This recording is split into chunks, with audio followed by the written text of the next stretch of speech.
আসসালামু আলাইকুম। আশা করি আপনারা সবাই ভালো আছেন। একটা স্টক নিয়ে কথা বলতে চাচ্ছি। এগ্রিকালচারাল মার্কেটিং কোম্পানি, সংক্ষেপে প্রাণ। আমরা প্রাণ নামেই চিনি এবং বহুল প্রচারিত একটা কোম্পানি।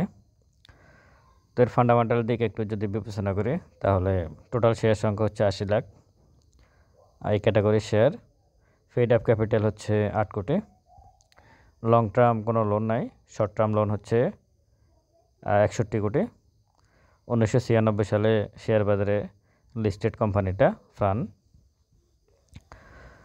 ৫২ উইকের মধ্যে শেয়ারটা ১৯৫ টাকা থেকে ২৬৪ টাকা পর্যন্ত গেছে। টোটাল শেয়ার হচ্ছে ৮০ লাখের মধ্যে ডিরেক্টরদের কাছে আছে ৩২ লাখ, ইনস্টিটিউটগুলোর কাছে ২৩ লাখ এবং পাবলিকের কাছে আছে ২৫ লাখ। সর্বশেষ সে ৩২% ক্যাশ ডিভিডেন্ড দিয়েছে। কোয়ার্টার ওয়ানে তার ইপিএস হচ্ছে ১ টাকা ৭২ পয়সা। আর নেট অপারেটিং ক্যাশ ফ্লো হচ্ছে ১৭ টাকা মাইনাস ৪০ পয়সা। মাইনাস কিন্তু নেট অপারেটিং ক্যাশ ফ্লোটা। যেহেতু যে শর্ট টার্ম অনেক বড় লোন আছে, কোম্পানিটা খুব বেশি এই মুহূর্তে পারফর্ম করার মতো না, কিন্তু কোম্পানি ভালো। প্রাণ অবশ্যই বহুল আলোচিত একটা কোম্পানি। তো যাই হোক, এখন এই মার্কেটের শেয়ারটার প্রাইস হচ্ছে ২০৯ টাকা। আর ১ বছর আগে যারা শেয়ারটাতে আছেন তারা ১৭% লসে আছে শেয়ারটাতে।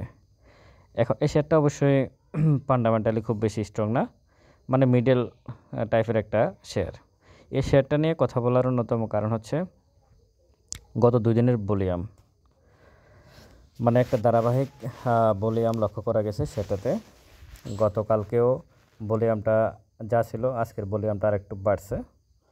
এটা পজিটিভ দিক। এবং যদিও উপরে ক্যান্ডেলটা লাল, কিন্তু বায়ার অ্যাক্টিভ ছিল শেয়ারটাতে, এটা বোঝা যাচ্ছে। এবং খুব বেশি কিন্তু কেউ শেয়ার সেল দেয় না তো এই মুহূর্তে, যার কারণে খুব বেশি লেনদেন হয় নাই, অল্প টাকার লেনদেন হলো। তো শেয়ারটা আপনার ট্রেডিং পারপাসে দেখতে পারেন। তার 1 মিনিট যে চার্ট, সে অনুযায়ী কিন্তু শেষের দিকে, বিশেষ করে 12টার দিকে ভালো একটা 2টা বাই হয়েছে। 12টার দিকে খুব ভালো 2টা বাই হয়েছে এই প্রাণ কোম্পানিতে। তো এখন সব কিছু মিলে শেয়ারটা এখন যে জায়গায় আছে, আমার কাছে মনে হচ্ছে আগামীকালকে যদি ভলিউমটা যদি কন্টিনিউ করতে পারে, তাহলে শেয়ারটার প্রাইস একটা ভালো জায়গা খুঁজবে বলে আমি আশা করি।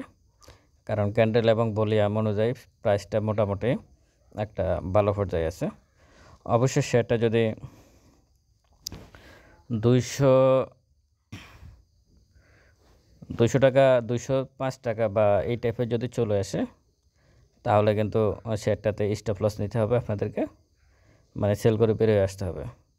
এই শেয়ারটা অ্যাভারেজ করার মতো শেয়ার না, মানে আপনার কমে গেছে অ্যাভারেজ করবেন এই টাইপের না। এটা হচ্ছে শর্ট টার্মে যদি একটা প্রফিট করা যায়, ওই দিক বিবেচনা করে প্রফিটটা করতে পারবেন। কিন্তু দীর্ঘমেয়াদী শেয়ারটাতে এন্ট্রি নিয়ে বসে থাকবেন প্রফিট করার জন্য, বা মানে ফান্ডামেন্টালি অত স্ট্রং না, যেহেতু তার নেট অপারেটিং ক্যাশ ফ্লোটা টোটালি নেগেটিভ। প্রাণ নিয়ে আজকে অনেকগুলো শেয়ারই, মোটামুটি টেক্সটাইল খাতের অনেকগুলো শেয়ার এবং ইন্স্যুরেন্স খাতের অনেকগুলো শেয়ারে আজকে ভালো করছে। কিন্তু ওই বিষয়গুলো নিয়ে কথা না বলার অন্যতম কারণ হচ্ছে নতুন করে যে টেক্সটাইলের যে শেয়ারগুলো আজকে বিশেষ করে 2-3টা শেয়ার হল্টেড হলো, প্রত্যেকটা অস্বাভাবিক ভলিউম করছে। যদি কালকে ওই ভলিউমটা কন্টিনিউ করতে না পারে, তাহলে কিন্তু প্রবলেম। আর ইন্স্যুরেন্স সেক্টর মোটামুটি একটু আপ হয়ে গেছে। এখন যে জায়গা আছে, সেই জায়গা থেকে বাড়ার সম্ভাবনা আছে, কিন্তু তারপরেও একটু রিস্ক থেকেই যায়, যেহেতু মার্কেট একটু এলোমেলো অবস্থায় আছে। আপনারা সেটা দেখতেই পাচ্ছেন, যে পরিমাণ ভলিউম হচ্ছে, এই পরিমাণ ভলিউম দিয়ে আসলে খুব বেশি শেয়ারকে ট্রানজ্যাকশান করে খুব বেশি প্রফিট আসলে করে তোলা সম্ভব না। তো প্রাণের সাথে আর একটা শেয়ারের সম্পর্ক আছে, সেটা হচ্ছে রংপুর ফাউন্ড্রি।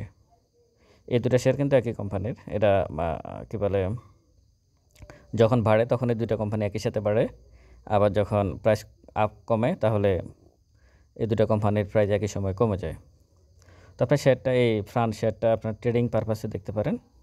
অবশ্যই ট্রেডিং পারপাসে, শর্ট টার্মে একটা প্রফিট করার জন্য আমি মনে করি শেয়ারটা সম্পর্কে আপনারা একটা ধারণা নিতে পারেন। আর ডেসক্রিপশন বক্সে আমার নাম্বার দেওয়া আছে, আপনারা চাইলে যোগাযোগ করতে পারেন। ভালো থাকবেন সবাই। ভিডিওটা ভালো লাগলে শেয়ার করবেন।